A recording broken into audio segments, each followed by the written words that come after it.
Well, thank you, Deputy Presiding Officer, for those generous introductory remarks.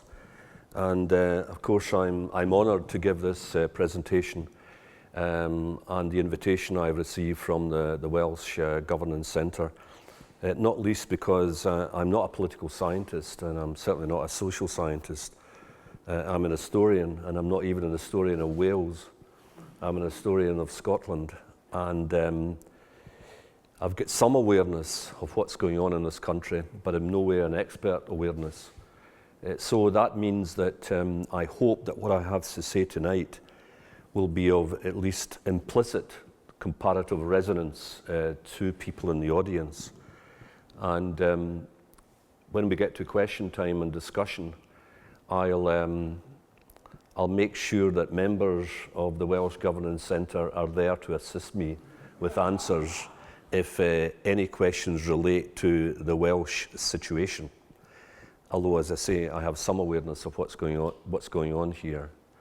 But I mean, I think all of us, no matter our scholarly background, live in fascinating times. I keep saying up there that this period in the history of my country is absolutely brilliant for my trade. That's the peripheral least of it, because obviously it's very significant above all for the people of our different nations. It's now 6:25, and so what I intend to do is to try and speak until no later than 7:15, the usual kind of 50 minutes or less, and then I presume there will be questions and discussion and comments. I begin, as I think the précis for this lecture had it, with the extraordinary statement made, and the very optimistic and confident statement made by the former Labour minister, eventually the Chief Secretary of NATO, or General Secretary of NATO, when he pronounced that devolution will kill nationalism in this country, aka Scotland, stone dead. That was George Robertson in 1995, and it was echoed when I spoke more recently to the Prime Minister after 1997, Tony Blair, when he admitted that although there was a general dynamic for devolution within the UK, a primary motive, not the only motive, but a primary motive for devolution, particularly enhanced devolution to Scotland, was to kill the nationalist fox. And in a sense, despite what we know about since that period, in a sense that that vision seemed to be fulfilled in the short term, because in the two elections immediately after the foundation and opening of the Scottish Parliament in 1999, it was almost as if it was government as usual.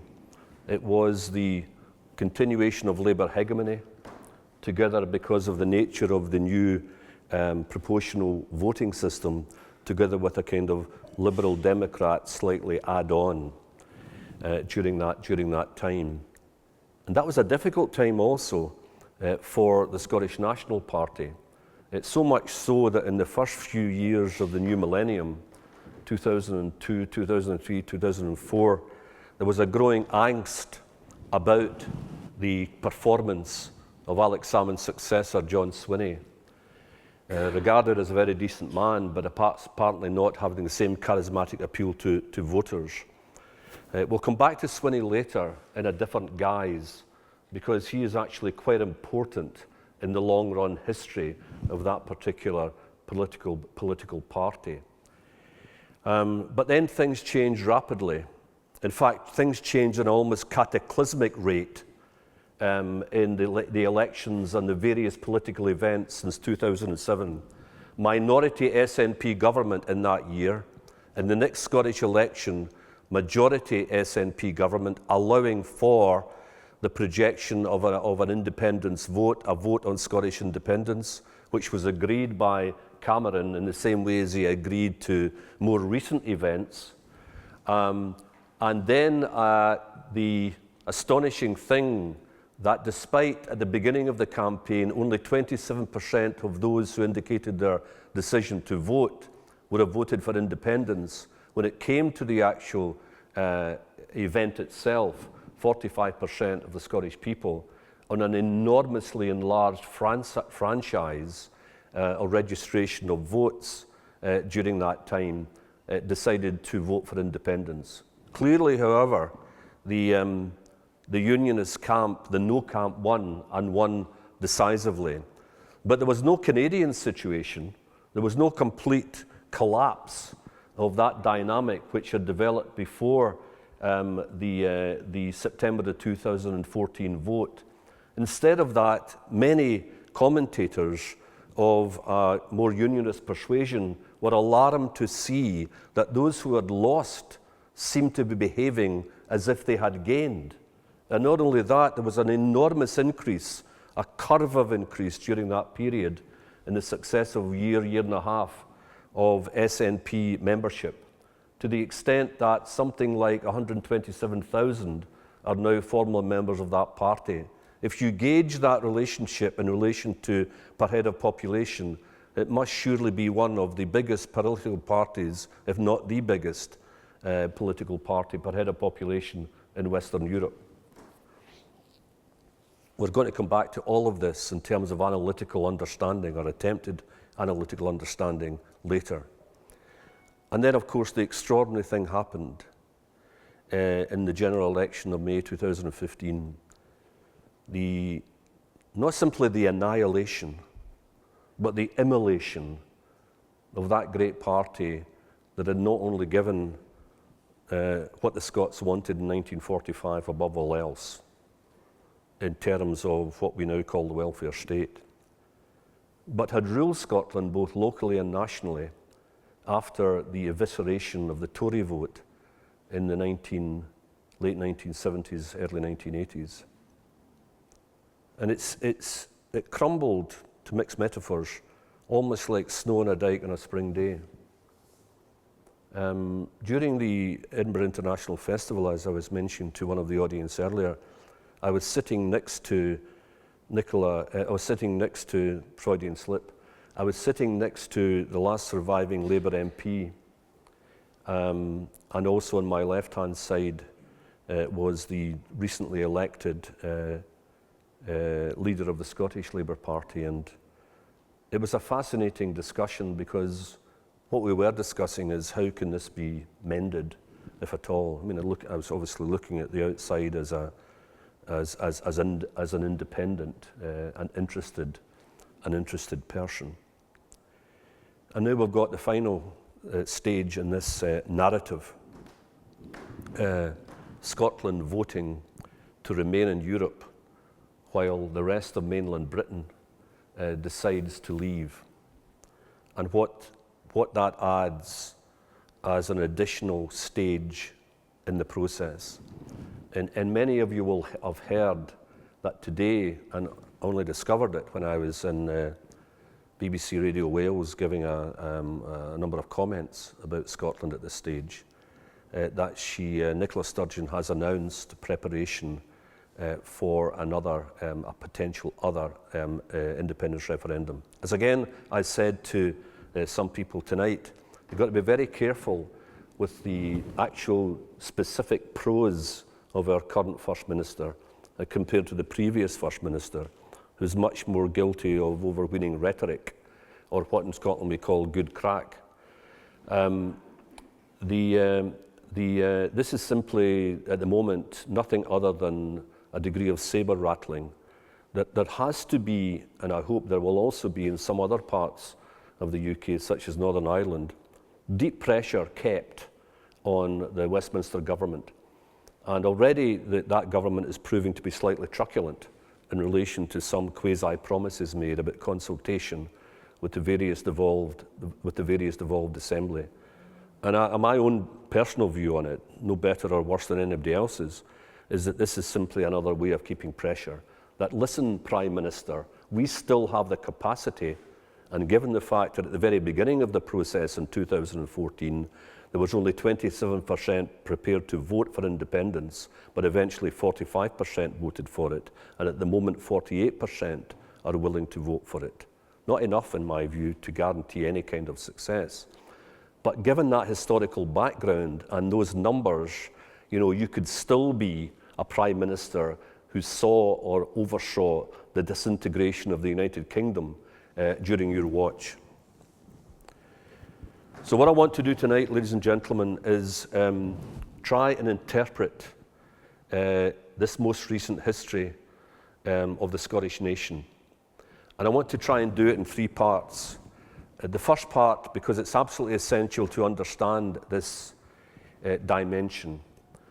If the Labour Party in Scotland was alive and well in the same way as it was in the 80s and early 90s, there would never have been an independence referendum, because the Labour Party in Scotland was the great bastion, ironically enough, of Unionism, with the growing irrelevance and rapidly growing irrelevance of the Conservative Party.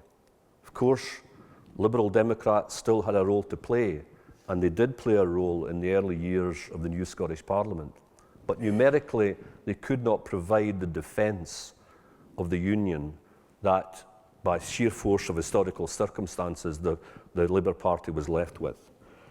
So it's essential, if we're trying to look at this historically, to try and understand why that bastion, that potential bastion of the Union, is no longer in that particular condition.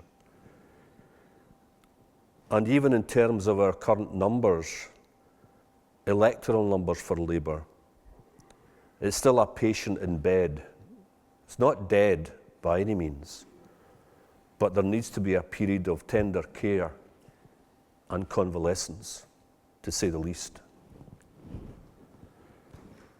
That's the first part. The second part is, even if Labour had or was in the process of abandoning this role as union defensor,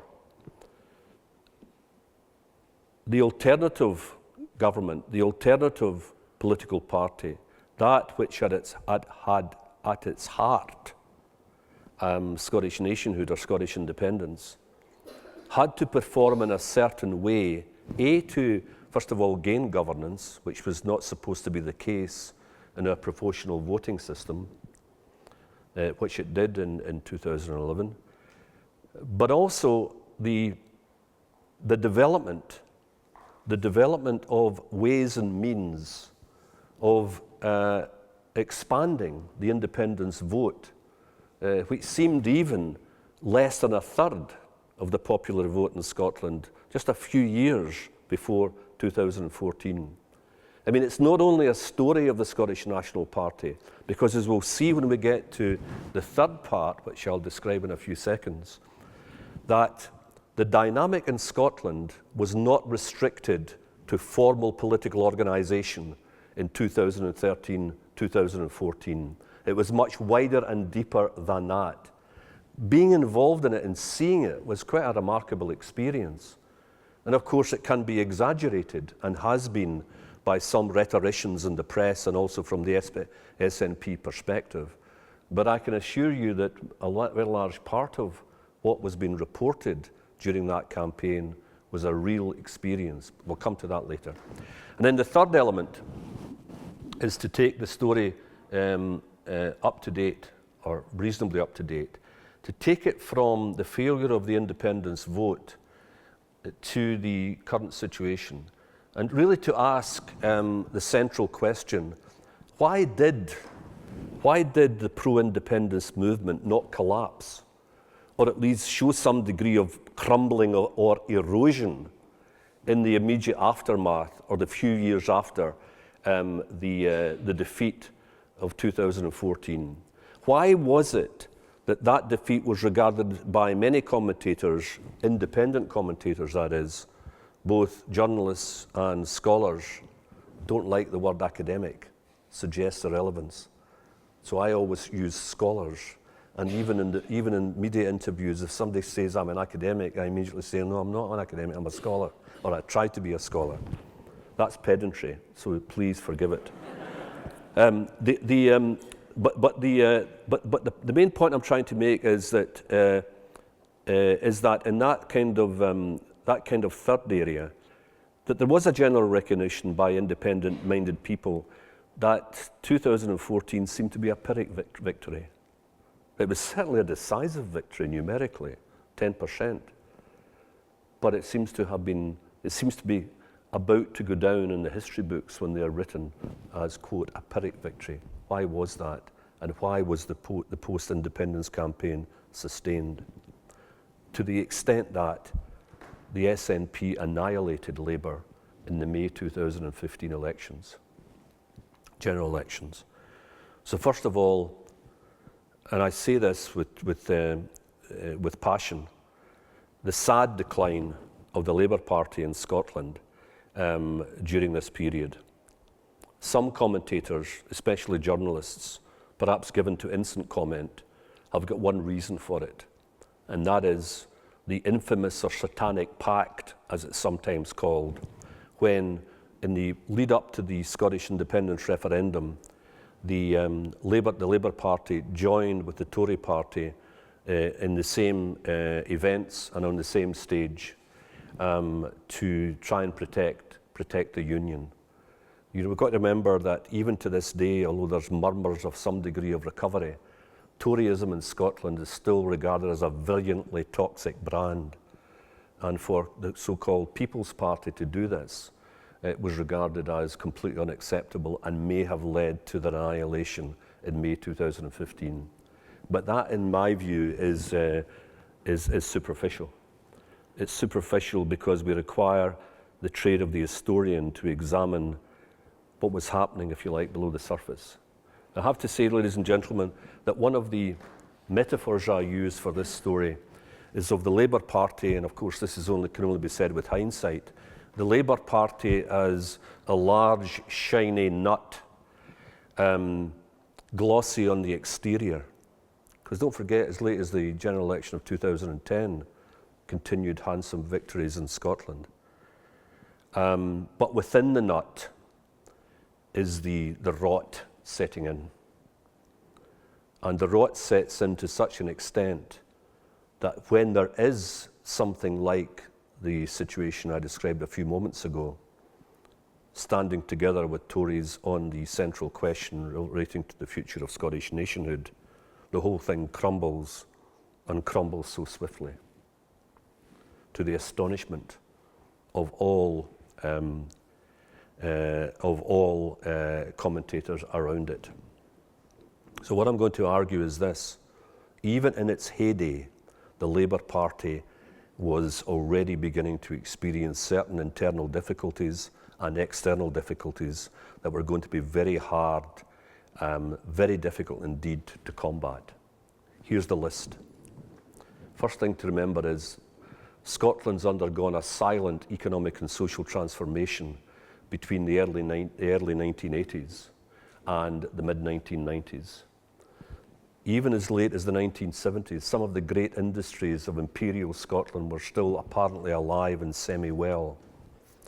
Between 1979 and 1983, they disappeared almost entirely, which of course may have happened or did happen in many other parts of Britain. Today, manufacturing industry in what used to be called the workshop of the empire is 15% of total employment. At the census of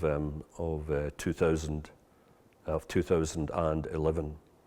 That created a completely different scenario, not least for Labour, because the Labour Party in Scotland, as elsewhere in the UK, was founded in trade unionism. Trade unionism was very strong in those old industries, very weak in the new industries, and very weak especially in the casualised areas, which often took over, such as call centres and the rest. The curiosity is that in 2000, the economy of my country is much more resilient and stronger than it's ever been since the early 1920s. There's a long drawn out agony which eventually ended in death in the 70s and 80s for that old economic system, which often straddled the globe, shipbuilding, heavy engineering, and numerous other trades. And now, as somebody who's very much interested in the Scottish diaspora and the empire, it's still quite remarkable to me how a small nation of only 3 million people in 1900 has such a profound effect on the greatest territorial empire the world has ever seen. Although there's still a certain degree of amnesia about that, especially in left-wing ranks in Scotland. So that trade unionism, one of the pillars, was going. Secondly, council housing. In the 1950s, Scotland per head of population had more public housing than Soviet Russia. That's now fallen to about 13% of the total stock due to the Thatcherite right-to-buy policy. The incredible thing is, the Scots apparently hated Thatcher, but they bought into certainly one of the central features of our electoral and political campaign, namely the selling of council houses at slightly below market rate. These vast estates, especially in and around Edinburgh, Dundee and Glasgow, where the phalanxes of Labour voters turned up. It used to be argued they turned up and they would vote for a monkey if such a personality presented themselves at the polling station. These great fiefdoms of Labour loyalty subsidised council rents and, the ability to get to a certain position in the queue. When is my hoose coming down? One of the great cries from the tenements of Glasgow in the late 1950s, early 1960s, as the housing revolution in Scotland speeded up. Another pillar, at least if not gone, greatly debilitated. And then something quite remarkable, Labour had long depended on the Catholic vote in West Central Scotland in particular, and in Dundee. The Catholic population in Scotland at the moment is about 1/6 of the total, but it's heavily concentrated in the west of Scotland, and its origin is very much Irish Catholic and Irish Protestant from the north of Ireland.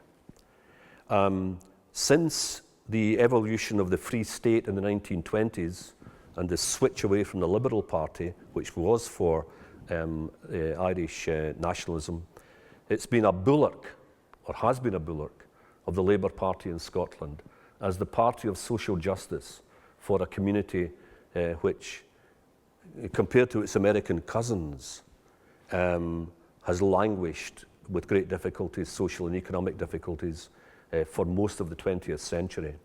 But then by the 1990s, for a number of different reasons which I'm happy to go into in question time, by the 1990s, and certainly by the census of 2001, that community had reached occupational parity with the Scottish norm. It meant that there was no longer the automatic, that doesn't necessarily mean that they stopped giving up voting for Labour, but the automatic vote for Labour was in great question by the year 2000. And it is a remarkable fact. We're going to come back to this community later in a different context. But when we get to the independence referendum, far and away the biggest religious group voting for independence were Catholics, or at least people who denoted themselves as Catholics in the census documentation. I can still remember my father-in-law, a Roman Catholic, in as late as the late 70s, thinking of the SNP and even devolution as a horrific plan to continue the subjugation of the Catholic people in an independent Protestant Scotland. Again, the changes occurring so rapidly. The changes occurring to an extent that suggests a deep discontinuity in the historical life of the nation. And then there was something else happening, and this is in a sense the action of the Labour Party, probably arguably a decision taken or a political agenda assumed because it was inevitable in order to gain power in Westminster. The steady movement of New Labour to the centre, and the rhetoric, I'm talking about perception, not necessarily reality, the rhetoric and the perception, especially in some of its old heartlands in Scotland, of treachery. It was giving up the left wing. It was giving up the left wing credentials which it had had for so long, or apparently for so long. So when the media came to interview men in their 60s, 70s, and 80s in some of the more depressed areas of Glasgow in the last few years, the common statement was constantly made: we are still feeling the same way. We have not moved. It's the Labour Party which has moved. And we'll see later what a massive opportunity that was for the Scottish National Party. There's one other thing, which is, or two other things which are important. Perhaps the first one less important, and I think the final one absolutely fundamental. Because again, it was something perhaps Labour could never have fought against, or fought against very effectively. Because it was one of those, as I'll try to argue, one of those great tectonic developments in European history, which again was silent at the beginning, but we're all now very aware of it, certainly in the UK and in parts of Europe, and we're most certainly aware of it in America. But the first one is this, and this is a confession that the late Prime Minister, Gordon Brown, made to me when he was talking to me. When he did talk to me, that means he's not talking to me anymore. It wasn't talking to me and then, the routine of friendliness continues. No, our communication has ended for reasons that you might understand. But if you don't, I'll tell you why. So anyway, one of the irks, and of course it's not at the centrality of this discourse, but one of the concerns was the patronage of the new Scottish Parliament by Labour MPs in England, describing it as infantile, and the people who were on it were inadequate compared to those at Westminster. And above all, the fact that Don Dewar, the First Minister, was the only big beast in the Labour ranks to come north after devolution. That was well commented on and reported. Gordon Brown admitted to me several months ago that was a dreadful error. A dreadful error. Because just think of that golden era of those politicians of the 1990s, early part of the millennium. The cabinet that came from Scotland. The cabinet who were regarded as the Scottish Mafia ruling England. I remember vividly the Tory MP's statement or question, why do you want a Scottish Parliament? You're running ours. Because of that hegemony. So that might have been an error. But the more fundamental point I would make is this. Labour had become, perhaps in an ossified condition, Labour had become a part of the political establishment. The Tories were also Rands. The Lib Dems could never have assembled anything like a potential electoral vote-winning constituency. So the establishment party in Scotland was the Labour Party. And inevitably, like many establishment parties, due to globalization, the rise of austerity regimes in Europe, the deindustrialization of many old communities, and sometimes not very good recovery from them, the same kind of constituency which is supporting Trump in the States, the same kind of constituency which is reporting some nationalist groups in Europe. When you look at the Scottish independence referendum of 2014, even semi-affluent SNP parts of the country were either balanced on the issue or were for no.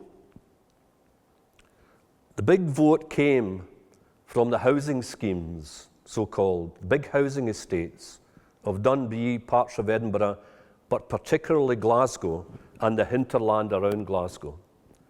And the main driving force behind it seems to have been that word hope, and they turned out in their hundreds of thousands from these parts of Scotland in a way they had never done in previous general elections.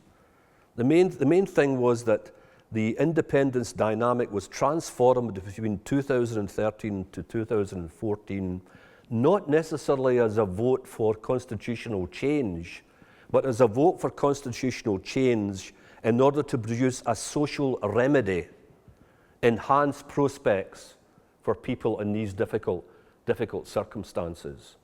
And that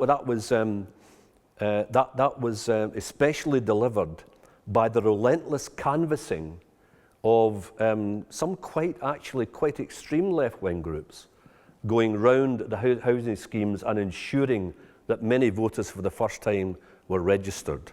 So what I'm saying is that's the long-run set of factors, the long-run set of influences which made life difficult, which was likely to make life difficult for the Labour Party. And that union with Toryism during the independence referendum was actually the coup de grace. It wasn't the root of the decline. I'll be very interested in questions and discussion, because I know this has not happened to Labour in this country, whether one can posit some comparative and contrasting perspectives on the two countries with particular reference to that party. I've always thought, probably since about the mid-80s as a scholar, that the only history of small countries is comparative history, because of the great dangers of navel-gazing and introspection in small countries. Second thing now is the SNP. Let's go back to, if you like, the laggard period, the period immediately after the foundation of the Scottish Parliament and the continued dominance of Labour in government, government in Edinburgh, that is, with the Labour Party. The continued dominance of the Labour Party in union with, of course, the Lib Dems. It was a difficult time, as I mentioned earlier. There was even the new leader after Salmond during that period, John Swinney, incredibly decent man in my view, know him relatively well. During his period of office, he was even challenged by a stalking horse. Such was the growing concern of the party. So then how do you explain the minority SNP government of 2007, and then the majority following that in the next general election, not a majority, but allowing for what was not expected to happen under the regime of proportional representation?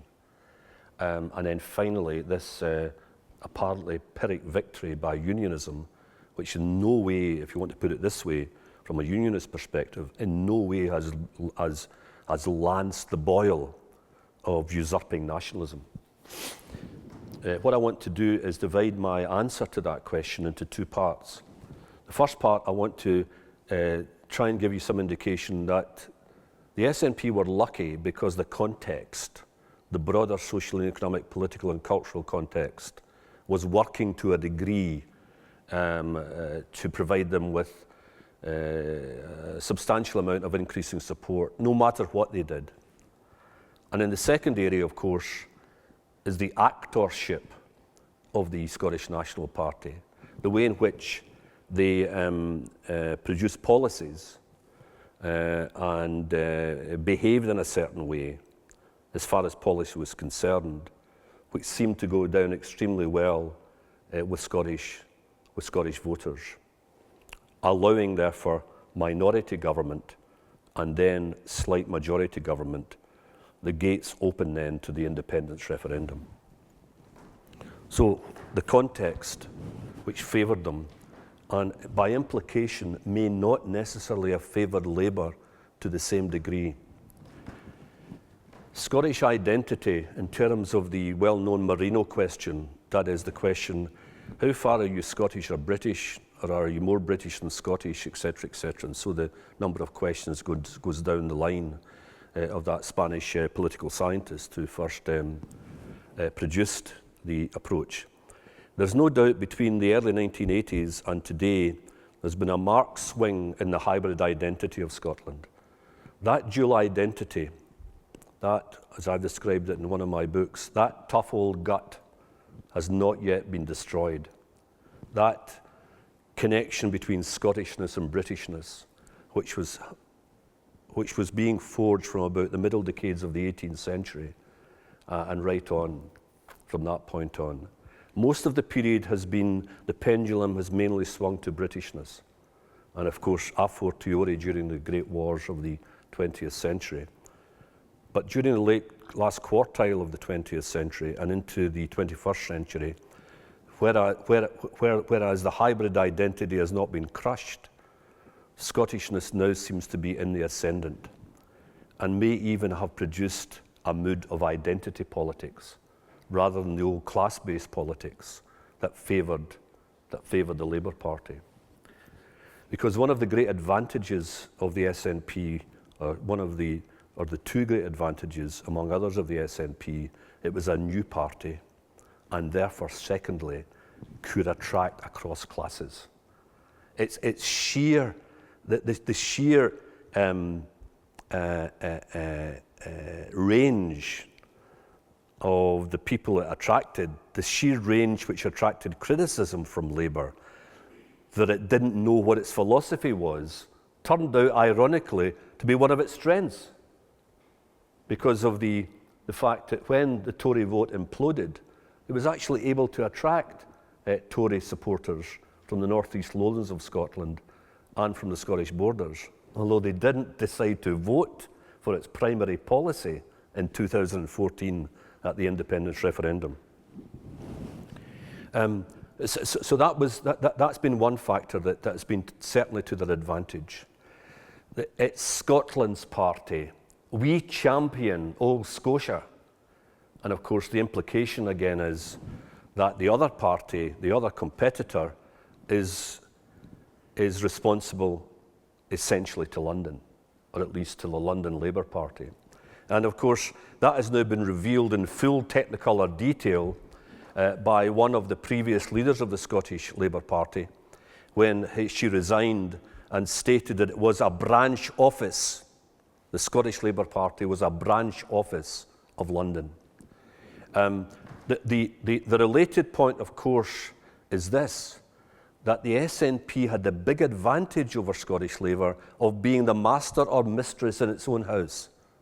Didn't have to look over its shoulder, could make policies in relation to the furtherance of its agenda, the furtherance of its agenda in Scotland. And I've already indicated to you, because of these sweeping political socio-economic changes, if not across the globe, certainly in the Western world, it was also able to extract advantage by not being the party of the establishment. I mean, Ms. Sturgeon might think the next statement I'm going to make is horrendous. But you could argue that one of the reasons why the Scots did not vote for Brexit was because any advance by UKIP and other non-establishment parties in Scotland was blocked because of the fact that an anti-establishment party had already been elected. That the channel for Scottish protest, the channel for Scottish protest was the SNP, and the SNP, at least at leadership level, had on its agenda a pro-European policy since the early part of the 1990s. Quote, the conundrum of independence in Europe. But I can assure you that many members of the SNP, though not a majority, regard Europe as a capitalist club, the European Union as a capitalist club, and as a force maintaining the neoliberal the neoliberal economic agenda that they want to destroy. So the identity issue, the fact that the Nats were becoming almost what you say cool. I'll just give you an anecdote from my experience as a university teacher. When I did teach undergraduates as late as the late 1990s, it was almost de rigueur that bright undergraduates in my discipline who wanted to go into politics would automatically go in the Labour direction. I noticed from about 1998 onwards, long before the great upsurge in the SNP vote, that many of them were opting for the Nationalist Party. And some of them are actually now in positions of considerable authority and power in the higher ranks of that party. I mean, it's part of my trade, it's part of the historian's trade to go below the surface and see what apparently is stable on the surface and quite glossy and continuous, that things are actually happening, profoundly happening. Some of them may not come to anything, but some of them actually do, and then eventually raise themselves within and make themselves obvious within the public domain. But my point is this: that the SNP obviously gained from the growing alienation from Labour that I've described. But that alienation was not automatic. So we move on to the second part of the SNP story, the way they exploited their position, and how they exploited it in terms of a kind of a list which I'll just very briefly draw up for you. First, keep independence in the background and go for competent government. 2, strip the left-wing crows from Labour, albeit make sure those left-wing crows are retained as very, very pink and not too red. And ensure, therefore, you are seen as the inheritor of the Labour Party. And so we have no undergraduate teaching fees for Scots students, freeze on the council tax, which still persists to this day, free prescription charges, the end of tolls on the Forth and the Forth Bridge above all, but on other bridges in Scotland, notably the Skye Bridge. And also rule with a degree of competence. But that could have only happened, this is the great irony of the story. The criticised former leader, eventually replaced again by Salmond, John Swinney. If you look at his regime in terms of the papers that are available between about 2002 and 2004-05, there was a revolution in the cohesion and administration of the Nationalist Party achieved during that period. And the revolution essentially was greater and coherent discipline. Secondly, a much bigger role for the leader. Remember, the leader of the SNP used to be called convener, which gave the impression it was kind of primus inter pares. Alex was never primus inter pares. He saw himself as a big and very big, even physically, beast. So there was important reforms, therefore, that allowed allowed the party to take advantage of some of the developments which were occurring. And so because of that stress on competent government and keeping independence option, which they knew was not favoured by anything like or little other than a relatively small minority of Scots, they managed to develop a position of potential authority.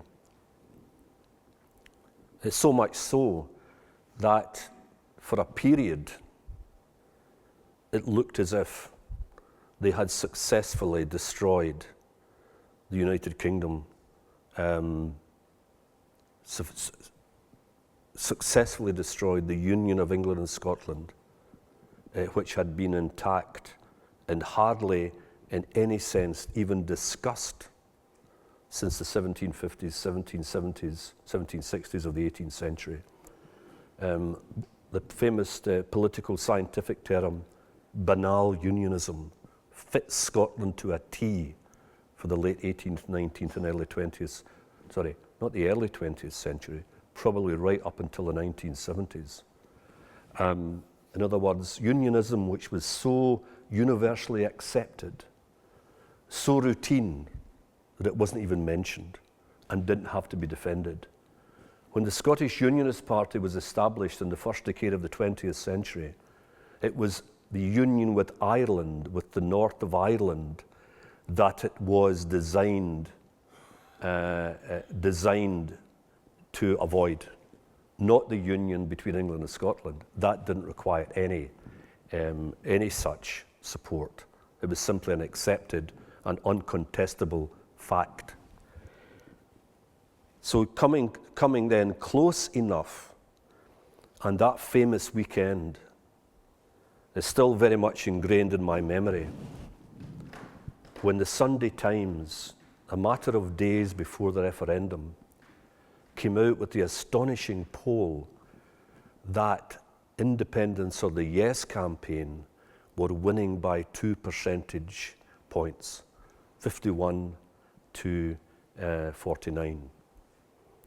On the Tuesday after that Sunday, with only another couple of days before the referendum itself, on a glorious autumn day, I was in the Grassmarket in Edinburgh being interviewed by Der Spiegel magazine about what was going on.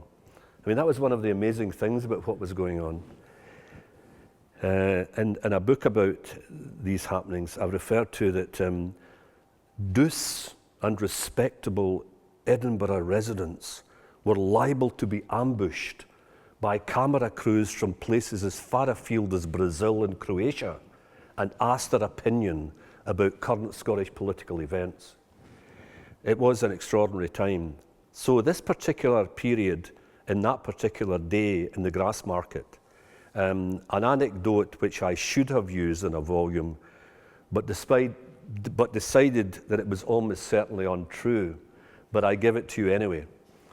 These two metropolitan journalists, lobby correspondents, never been to Scotia before, sat down, obviously wanting maybe a free drink from the German journalist, and said, you know, something quite extraordinary happened in the Palace of Westminster on Monday. No journalists or any outsiders could get into any of the toilets in that palace, in the Mother of Parliaments, because they were continuously occupied throughout the day.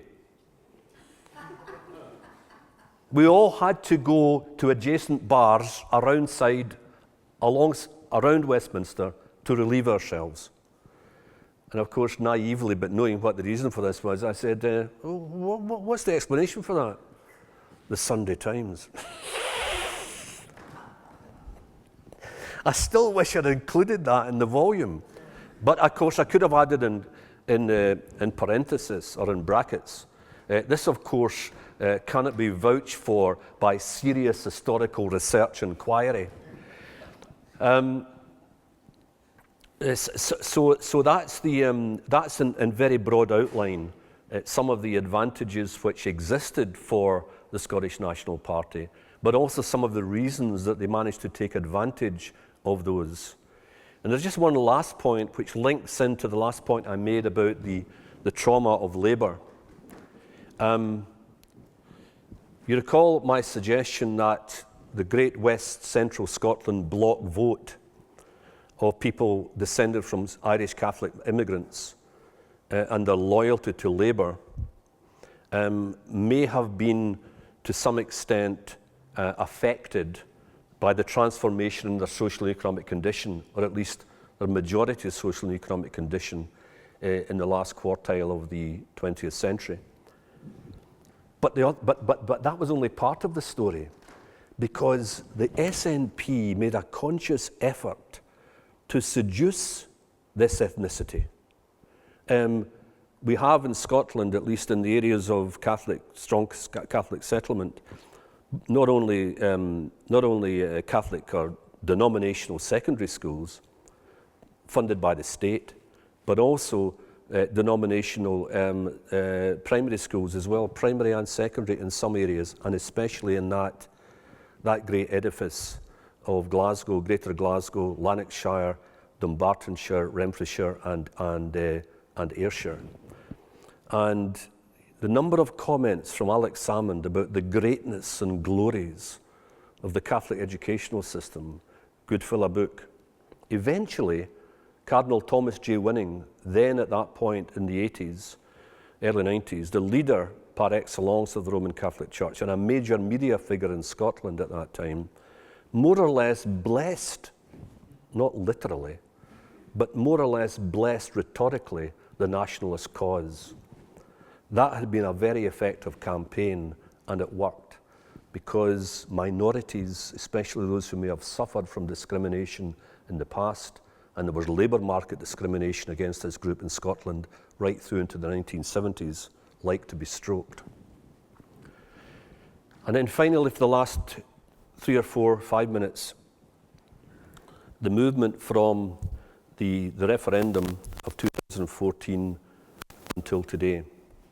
And the basic question governing the last few years and the last part of this lecture is it possible to account for the survival to the extent that your own radio programme, 5 o'clock on BBC Radio Wales, was quite excited by the fact that Sturgeon's announcement presaged another and perhaps automatic independence referendum. Who would have been thinking that such a view or such a situation existed after what looks on paper in terms of the numbers to have been a crushing defeat for that cause in September 2014? Here are some suggestions to explain the continuity. And I think I've already, to some extent, indicated a reason by the large numbers who became enrolled and registered as member of the Scottish National Party in the aftermath of the defeat of September 2014. I mean, in a sense, to appreciate this factor, you would really have to be present in the society at that time. 300 organisations outside the Scottish National Party, some of them very large, some of them tiny, emerged in trying to engage with the independence campaign. There was some response in the no area, but nothing like the extent to which this happened. It became almost a festival experience for many people involved in it, and especially for those distressed areas of parts of urban Scotland who were relentlessly, as I said, and systematically targeted by young people from some of these movements. It was almost a process of religious evangelization. It took almost a semi-irrational situation, that independence could be the holy grail out of their present circumstances. That kind of revolution in thinking, ladies and gentlemen, it was not going to disappear overnight. And of course, it demonstrated itself with the vengeance it took on Labour in May 2015 at that particular general election. So I think that was certainly part of the story. I think there was also there was a media context. I remember, apart from one newspaper, the Sunday Herald, all the Scottish newspapers, local and national, were pro the continuation of the Union. But even among the Unionist newspapers and commentators, there was a kind of awareness that there had been a change, there had been a sea change in what the French call the mentalité of the nation. Not all of it, of course, because a significant majority voted for a continuation of the Union.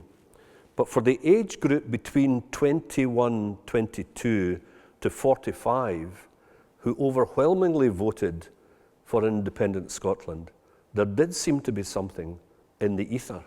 There did seem to be something in the air, and they were not prepared to give it up, and they were not prepared to accept that this had been a terminal defeat. Instead of that, it was a stage, if you will, a stage in a kind of extended conflict or war. There was also serendipity involved. It's very interesting to reflect, what if, in a kind of counterfactual way, supposing there hadn't been a general election literally a few months after the independence referendum, would the show still be on the road to the same extent? But whatever the case, the reality historically was that the whole process had to be geared up again in terms of dealing with that general election in the spring of 2015. So the forces that had cohered in 2014, in run up to September 2014, had, if you like, a continued life, a continued survivability as they prepared for the general election, which was to come in that year. And then, perhaps at a much lower level, what will continue to keep the flame burning may not result in another independence referendum, but will continue to affect the attitude of many Scots. And that is the fact, and it looks increasingly likely, of the long-term nature of a Conservative Party government in Westminster. That, in a sense, was the trigger which developed the national movement, first of all towards devolution in the 70s, 80s, and early 90s, and it's still part of the wider background. So the last couple of minutes, move from that point to this point. I just want to say a couple of things about Brexit and the implications, but these are going to be extremely brief, but I don't mind coming back to these issues in questions and comments later. We've now got a position, the way I describe it is we've got a position of enigma north of the border. Because on the one hand, this decision by the rest of Britain has, you could argue, disenfranchised Scotland at a time when it regards itself as never before as a nation, though not yet a nation state. But the results of the recent polls suggest that Brexit has not been a game changer in terms of the independence dynamic. It has not been a game changer. The most recent polls suggest 47 to 48% for yes, and the remainder for no. That's to be compared with Sturgeon et al.'s comment 6 months ago that there had to be a vote of 60% in the opinion polls for yes over a period of several weeks or months before you go. Because, as you understand, the next independence referendum is a zero-sum game.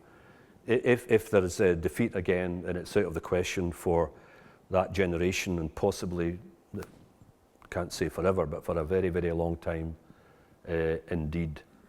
The First Minister of Scotland has got a lot of good press over the last couple of years. I mean, my view is it's comparative good press, because it's easy to get good press compared to the elites, the political elites which control Westminster at the moment. But she is yet to make a major decision. She's yet to be challenged with a major decision. My personal jury is out in her quality in terms of that. So, with an enormous intellectual hole still in the economic case for independence, on the one hand, and with no significant movement on the polls, today's announcement should be seen in that context. Beware thinking that that means there's going to be action over the next several months.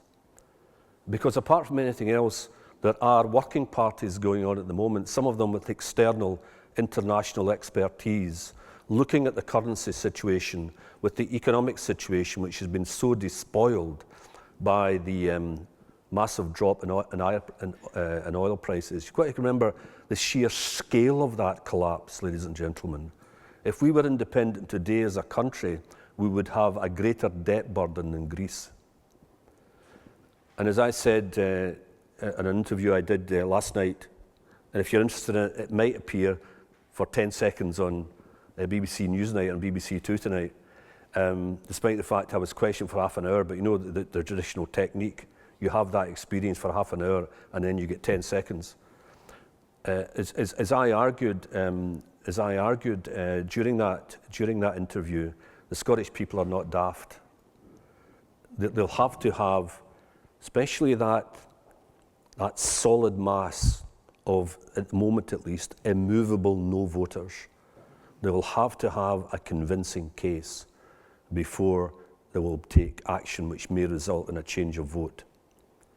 And then, of course, on the other side of the argument in relation to Brexit, and this would be the Salmon Desk position, I would think.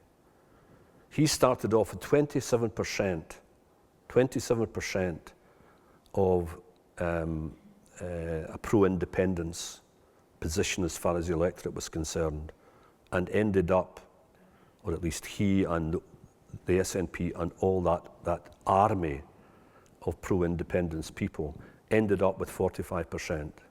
So the thinking of that particular side of, if you like, of Scottish nationalism is it's just one more heave.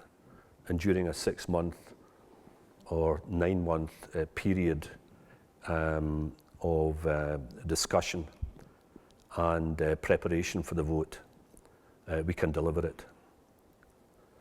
But that position is extraordinarily risky.